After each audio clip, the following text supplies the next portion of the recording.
Breaking news చూస్తున్నాము. Kalvakuntla కవితపై BRS MLA ఘాటు విమర్శలు చేశారు.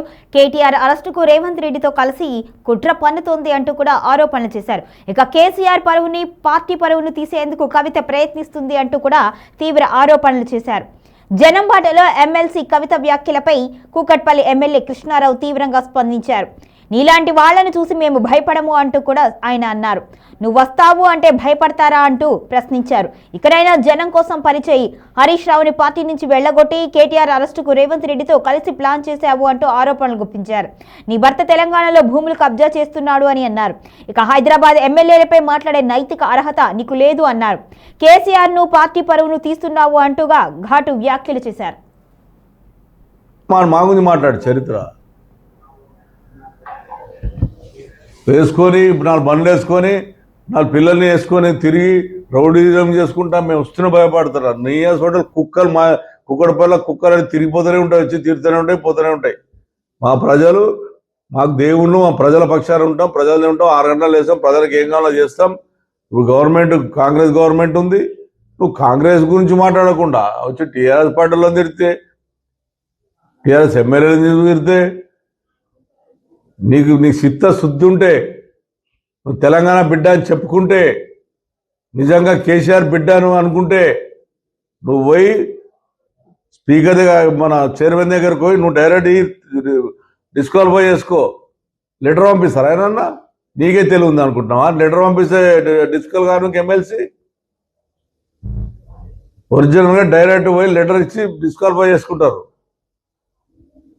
మేమైనా మా పార్టీ పెట్టిన భిక్ష నీకు ఎంపీ ఇచ్చింది, మా టీఆర్ఎస్ పార్టీ భిక్ష వల్ల నీకు ఎమ్మెల్సీ వచ్చింది. మేము 2 సార్లు టీఆర్ఎస్లోకి గెలిచినాం, ఒకసారి టీడీపీలోకి గెలిచినాం. బీటీ బ్యాచ్ మేము దోసుక తినకు వచ్చినామంట. నువ్వు దోసుక తినకు వచ్చినావు అమెరికా నుంచి. మేం కాదు, అమెరికా నుంచి వచ్చింది నువ్వు దోసుక తిన. నీకు నీ చరిత్ర మళ్ళొకసారి మళ్ళీ మాట్లాడు. నీ చరిత్ర మొత్తం ఇస్తాయి. రోజు ఇదే పని పెట్టుకుంటా నీ గురించి. ఏ జరుగుతుంది. మళ్ళొక్కసారి మా వాళ్ళ గురించి కానీ, మా పార్టీ గురించి కానీ, మా నాయకుల గురించి మాట్లాడినా వాళ్ళు ఏం చేస్తారో వాళ్ళు చూస్తారు. నేనేం చేస్తాను నా సంగతి నేను చూపెడతా. అవి ఏం తెలుసు అంటే ట్రక్ పార్క్ గురించి ఎన్టీఆర్ స్కూల్ నువ్వు కట్టినావు. మా సొంత డబ్బులు అవి, రమ్య గ్రౌండ్లో. అది గవర్నమెంట్ డబ్బులు కాదు. అది ఆడుకోతావు, అది చెప్తావు కథ. ఆడ పోతావు 307 అని పోతీవి, తిడితీవి ఉన్న ఎమ్మెల్యే గాంధీని తిడితీవి. తెల్లారిపోతే కథ మా మాటలు బంద్. ఏంది ఏం చేసుకున్నావు? మళ్ళీ మాట్లాడుతుందా? మళ్ళీ బంద్. ప్రజలకు రేపిస్తారు అని చెప్పావు. 200 మంది గొలవడితే ఏమైంది?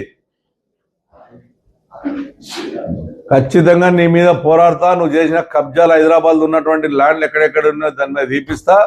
ఎక్కడెక్కడ ల్యాండ్లు అన్నీ నా దగ్గర ఉన్నాయి రికార్డు. నేను కేసీఆర్ మీద అభిమానంతో ఎప్పుడు మాట్లాడలేదు. నేను నీ తెరువు ఎప్పుడు రాలేదు. నీ తెరువు నేర్చుంటే నా ఇంటి ముందు ఫోటో ఉండకపోతుండే. ఒక ఆడపిల్ల అని చెప్పి తీసుకొచ్చి బతుకమ్మ తీసుకొచ్చి ఆడిపించిన. అరుణ తిట్టిరు కూడా ఎందుకు తీసుకొచ్చిన ఏమైనా